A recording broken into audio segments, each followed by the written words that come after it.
नमस्कार दोस्तों, मैं शैलेश यादव आप सबका आपके YouTube चैनल से पाठशाला कॉर्नर में स्वागत करता हूं।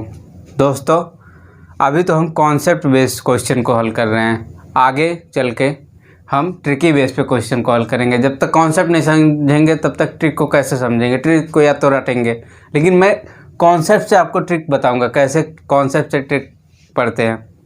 तो सबसे पहले हम कॉन्सेप्ट बेस पढ़ेंगे, उसके बाद ट्रिकी पे जाएंगे। लेकिन अगली क्लास से, ये क्लास तो आपकी जो है पहले कॉन्सेप्ट बताऊंगा, उसके बाद जो है क्वेश्चन बताऊंगा। लेकिन अगली क्लास से पहले क्वेश्चन, उसके बाद उसको कैसे लगाएंगे विधि बताएंगे, और उसमें जो है आपका फार्मूला यूज करके उसको बताया जाएगा।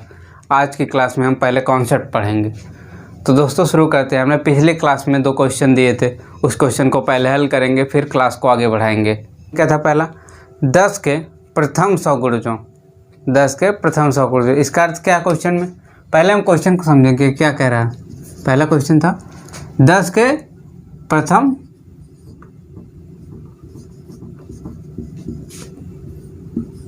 100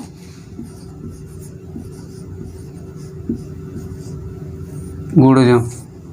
इसका अर्थ क्या? 10 के प्रथम 100 गुणे 10 गुणे 20 गुणे 30 गुणे 40 गुणे 50। कहाँ तक? ये कितना? ये 5 हुआ। इसी तरीके से 100 बार, तो 100 बार जाएंगे तो कितना आ जाएगा लास्ट में? 1000। इसमें क्या निकालना हमको? इसमें शून्य की संख्या निकालनी है। तो कैसे निकालेंगे? क्वेश्चन को देखेंगे। 10, 20, 30, 40, 50, 60, 70, 80, 90, 100, 110, 120, इस तरीके से 1000 तक। तो इसमें क्या हम कॉमन ले सकते हैं? इसको आसान मान 10, लेकिन ये गुणे में है तो 10 सब में से निकलेगा। कितना? 10 गुणे 10 गुणे 10 गुणे 10 गुणे 10 गुणे 10। कितनी बार? 100 बार। घात 100 कर देंगे। बचेगा क्या? 1 गुणे 2 गुणे 3 गुणे 4 गुणे 5 गुणे 6 गुणे 7, कितने तक? 100 तक।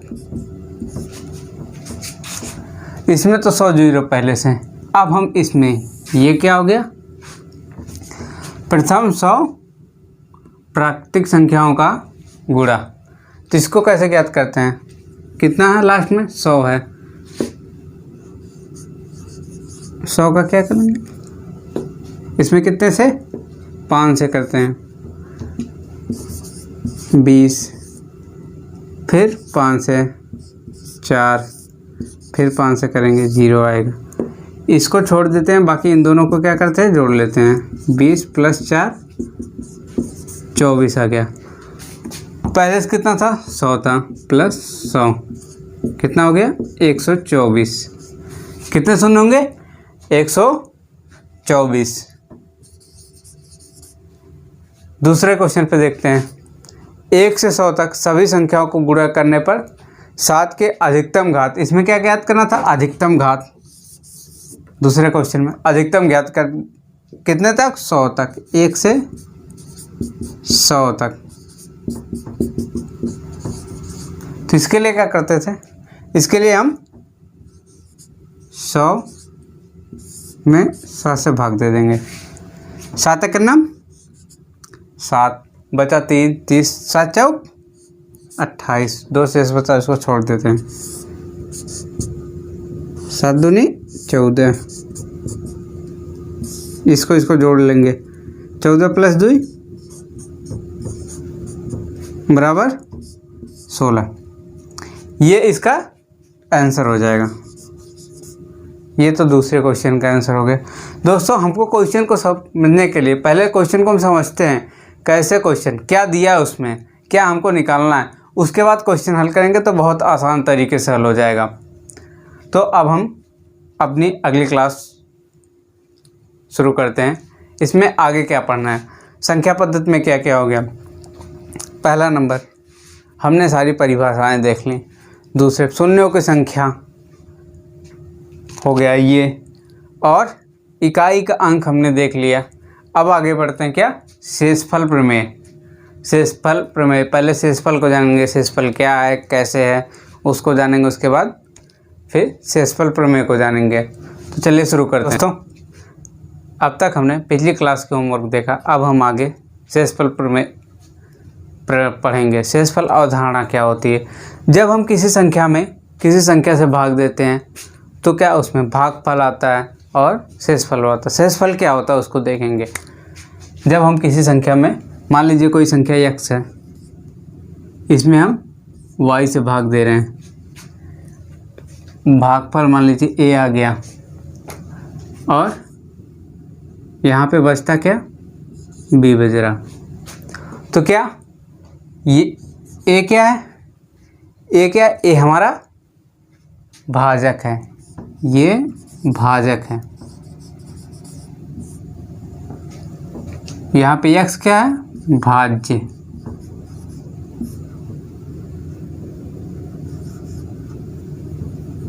और a क्या है, भाग फल। और b क्या बन के आ जाएगा यहाँ पे, यही है क्या, शेष फल। जब हम किसी संख्या में किसी संख्या से भाग देते हैं तो उसके दो केस बनते हैं। एक तो वह संख्या इस संख्या से पूरी विभाजित हो जाए तो हमें क्या, शेषफल नहीं प्राप्त होता है। एक ये कंडीशन आती है जब वह संख्या उसी संख्या से पूरी तरह विभाजित हो जाती है तो यहाँ पे शेषफल क्या बचता है, 0। दूसरी कंडीशन है जब यह संख्या y से पूरी तरह विभाजित नहीं होगी तो यहाँ पे क्या बचेगा, शेष बचेगा। यही शेषफल है। ये क्या है, हमारा शेषफल है। जैसे पहली कंडीशन क्या है, पहली कंडीशन में मैंने बताया जब कि कोई संख्या, जैसे मान लेते हैं 20 में हमको 5 से भाग देना है तो कितने बार, 5 चौक 20, ये क्या विभाजित हो जा रहा, तो इसमें कोई शेषफल नहीं प्राप्त हो रहा। तो इसकी पहली कंडीशन। दूसरी कंडीशन में हमने क्या बताया, मान लीजिए हमने 23 ले लिया, इसमें 5 से भाग देते हैं, 5 चौक 20, 3, ये क्या है, शेष फल है। एक तो ये शेषफल हो गया। दूसरा क्या कर सकते हैं, ये तो कम बार, 5 से 23 में भाग देते हैं, 5 बार ले जाते हैं, 25, कितना आ जाएगा, -2। तो हमें एक्चुअल जो शेषफल ज्ञात करने के लिए क्या करेंगे, इन दोनों को आपस में जोड़ देंगे। 5 में से 2 घटेगा, कितना आ जाएगा, 3। आगे ना वही चीज़ सेम। इस प्रकार से हम करते हैं। अगर हम 3 की जगह -2 रखें शेषफल में तब भी कोई बात नहीं, लेकिन हमेशा जब आंसर लिखेंगे तो इस रूप में लिखेंगे, प्लस में। तो ये तो हो गया। अब हम पढ़ते हैं क्या, शेषफल प्रमेय, रिमाइंडर थ्योरम। इसमें हम क्या करते हैं, पहले नंबर हम मान लेते हैं कोई संख्या x, y और z है। ये 3 संख्या अलग अलग हैं। इसमें हम किसी संख्या a से भाग दे देते हैं, a से भाग देते थे तो क्रमशः शेषफल क्या बचता है, x r, y r और z r, यह शेषफल मिलता है। इसको हम क्या कहते हैं, माना कोई संख्या x, y, z जिसको हम a से विभाजित करते हैं तो शेषफल x y r और z r मिलता है। तो इस प्रकार हम थ्योरी का प्रयोग कैसे करेंगे। जैसे अगर हम इन तीनों संख्याओं का गुणा, पहला नंबर पे इन संख्याओं का गुणा कर लेते हैं, x गुणे y गुणे z भागे a से भाग दे देते हैं तो बचता क्या है,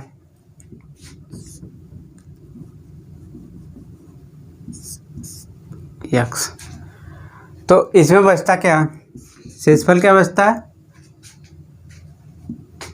शेषफल इसका अगर हम ए से x में भाग देते हैं तो शेषफल XR बचता है, ए से y में भाग देते हैं शेषफल YR बचता है, ए से Z में भाग देते हैं शेषफल क्या बचता है, ZR। तो इसको हल कैसे करेंगे, अगर हम डायरेक्ट इसका गुणा करते हैं, मल्टीप्लिकेशन करते हैं, तो क्या ये संख्या बहुत बड़ी हो जाएगी, पहले हम गुणा करेंगे फिर ए से भाग देंगे, तो ये लॉन्ग टाइम के लिए बहुत अधिक समय लेगा। लेकिन इसको शॉर्ट में करने के लिए क्या, इसका अलग अलग इसमें भाग दे देते हैं, जितना शेषफल आएगा भाग दे देते हैं। अब शेषफल जितना आएगा, शेषफल कितना आएगा, पहले का XR आएगा, फिर YR, फिर ZR। इसमें किससे भाग दे देंगे हम, ए से भाग देंगे। इसका जो शेषफल बचता है अलग अलग ए से भाग देने के बाद जो शेषफल बचता है उनका आपस में गुणा करके ए से भाग देंगे, जो आएगा वही क्या हो जाएगा इसका आंसर। दूसरी कंडीशन क्या है, जब इसको जोड़ते हैं, दूसरी कंडीशन क्या है, अगर हम x + y + z इसको जोड़ दें, x + y + z जोड़ के ए से भाग दे दें, तो हम क्या पहले तो जोड़ेंगे फिर ए से भाग देंगे, उससे आसान पहले हम अलग अलग x में ए से भाग दे दें, y में ए से भाग दे दें, z में ए से भाग दे दें, तो क्या हो जाएगा, शेषफल जो बचेगा हमारा, जितना इसमें शेषफल बच रहा है, शेषफल क्या क्या बच रहा है, XR, YR और ZR, इतना तो शेषफल इसका अलग अलग। इसमें क्या करेंगे, हम जोड़ देंगे, इन तीनों को जोड़ के ए से भाग दे देंगे, जितना आएगा वही क्या हो जाएगा, हमारा आंसर हो जाएगा। तीसरी कंडीशन क्या है इसकी, ये इसी 3 पे सारे क्वेश्चन आएंगे, शेषफल प्रमेय से इसी 3 पे सारे क्वेश्चन, यही शेषफल प्रमेय है। इसको हम लोग अच्छे से देख लेंगे, अच्छे से समझ लेंगे, उसके बाद इस क्वेश्चन करेंगे इसके। तो अगर हम घटाएंगे, तो अगर x में से y को घटाएं और a से भाग दे दें, तो इसके लिए क्या करेंगे, या तो हम घटा के भाग दे दें, या तो इसको अलग अलग, जैसे अगर इसमें अलग अलग करेंगे तो x R शेषफल बच रहा और यहाँ पे YR, तो इसमें माइनस कर देंगे बटे a कर देंगे, जो आएगा वही क्या हो जाएगा इसका आंसर। ये तो हो गया हमारा शेषफल प्रमेय, ये इस चीज़ को हम लिख लेंगे। इसका प्रयोग हम कैसे करेंगे, क्वेश्चन के माध्यम से हम इसको समझते हैं। इसका प्रयोग हम कैसे करेंगे, इसको हम क्वेश्चन के माध्यम से समझते हैं, कैसे हम इसका प्रयोग करेंगे। तो चलते हैं पहले क्वेश्चन की तरफ। दोस्तों, इस थ्योरम पे आधारित हम पहला क्वेश्चन देखते हैं कैसे हल करेंगे। पहले क्वेश्चन पे अगर कोई संख्या जैसे 82 +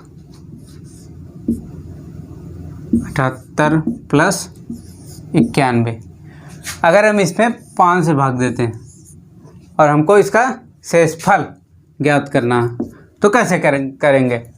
अगर हम इसको अलग अलग पहले जोड़ेंगे, जैसे 2 8 2 10 10 1 11 1 8 8 7 15 15 9 15 5 20 20 4 24 1 25, इसमें कितने से भाग दे देंगे, 5 से। अब इसमें हम 5 से भाग देंगे तो शेषफल कितना आएगा, 1 आएगा। कैसे भाग दे के आप देख लीजिए कैसे आएगा। अगर हम इसमें 5 से भाग देंगे, 5 25, बचा कितना शेषफल 1। अगर हम शेषफल प्रमेय से हल करेंगे तो कैसे करेंगे, 5 से पहले 82 में भाग दे देंगे तो लास्ट में 0 या 5 आता है, तो इसमें कितना है 2, वही शेषफल हो जाएगा 2 + 8 है, कितना हो जाएगा 3 + 1 भागे 5, 3 2 5 1 6 6 भागे 5, अब इसमें विभाजित करेंगे, कितना आ जाएगा, 1 आ जाएगा। शेषफल कितना आ जाएगा, ये क्या हमारा शेष फल है। इस तरीके से ये क्वेश्चन हो गया। दूसरा क्वेश्चन लेते हैं। इसी क्वेश्चन में अगर हम अगर हम 82 गुणे 78 गुणे 91 करते हैं और 5 से भाग दे देते हैं। इसमें तो जोड़ था, हम जल्दी से जोड़ दिए, लेकिन इसमें क्या है, गुणा है। तो हम कैसे करेंगे, पहले अगर गुणा करेंगे, गुणा करने में हमको आधे घंटे लग जाएंगे। पहले हम इसका इसमें गुणा करेंगे, फिर जो गुणनफल आएगा उसका इसमें गुणा करेंगे। तो बहुत ज़्यादा टाइम, लेकिन हमको कम टाइम में करना, तो उसके लिए क्या करेंगे, उसके लिए इसमें 5 से भाग दे देंगे। कितना आएगा, शेषफल 2 आएगा। इसमें भाग देंगे, कितना आएगा, 3 आएगा। इसमें भाग देंगे, कितना आएगा, 1 आएगा। इतने में कितने से भाग दे देंगे, 5 से। 5 से भाग देंगे, 3 दूनी 6, 6 में 5 से भाग जाएगा, कितना आएगा, 1। आप चाहे तो इसको गुणा करके कैलकुलेटर से निकाल लीजिए, इसका शेषफल कितना आएगा, 1 ही आएगा। अगर वैसे ही हम देखें, इकाई के स्थान पे देख लेते हैं 5 से। एक और तरीका, अगर हम इकाई का अंक, गुणा में इकाई का अंक अगर 5 है तब के लिए है वो, तो क्या करेंगे, 8 दूनी 16 आया 6, 6 करना 6, 6 में 5 से भाग दे देंगे, 1 शेषफल आ गया। तो इस प्रकार से हम क्वेश्चन लगाते हैं। हम अगले क्वेश्चन पे चलते हैं, तीसरे नंबर पे। क्या लेते हैं, 1326 गुणे 2650 गुणे 75 भागे 13। अब इस क्वेश्चन को देखते ही मान, इसका क्या है, शेषफल ज्ञात करना है। तो इस क्वेश्चन को देखते मान, अरे बाप रे कितना बड़ा सवाल है, लेकिन इसको हल करने टाइम में हमको समय नहीं लगेगा। देखते ही मान हम डर जाते हैं कि क्वेश्चन कितना बड़ा है, इसको कैसे निकालेंगे। लेकिन शेषफल प्रमेय से इसको बहुत आसान तरीके से निकालेंगे। कैसे निकालेंगे, 13 से इसमें भाग देंगे, 13 का नाम 13, 13 दूनी 26, तो यहाँ शेषफल कितना बचेगा, 0। इसमें भाग देंगे, 13 दूनी 26 और बचा 50, 13 दूनी 26, 33 39, 13 चौके 52, कितना, -2, 13 छक 78 -3, क्या है, -2 और -3, इसका आपस में क्या हो जाएगा, गुणा हो जाएगा। -3 गुणे -2 गुणे 0 बटे 13, ऊपर क्या आ गया, 0 आ गया। तो इसका शेषफल क्या आ जाएगा, 0। अगर किसी गुणनफल में शेषफल अगर कहीं भी 0 आता है, उसका गुणन जाए, जैसे यहाँ पे 0 आ गया, तो कितनी भी बड़ी संख्या हो उसका शेषफल क्या आएगा, 0 ही आएगा। इसमें कोई शेषफल नहीं आएगा, संख्या पूरी विभाजित हो जाती है। इस प्रकार हमने क्या देखा, अगर किसी गुणन प्रक्रिया में, गुणा की किसी भी प्रक्रिया में अगर उसमें भाग देने पर 1 0 आ जाता है, तो वह संख्या पूरी तरीके से विभाजित हो जाएगी। दोस्तों, आज की क्लास यहीं पे समाप्त करते हैं। अगली क्लास और शानदार तरीके से आपके सामने पेश होगी, उसमें कुछ नए तरीके बताएंगे आपको सवाल हल करने के लिए। तब तक के लिए धन्यवाद।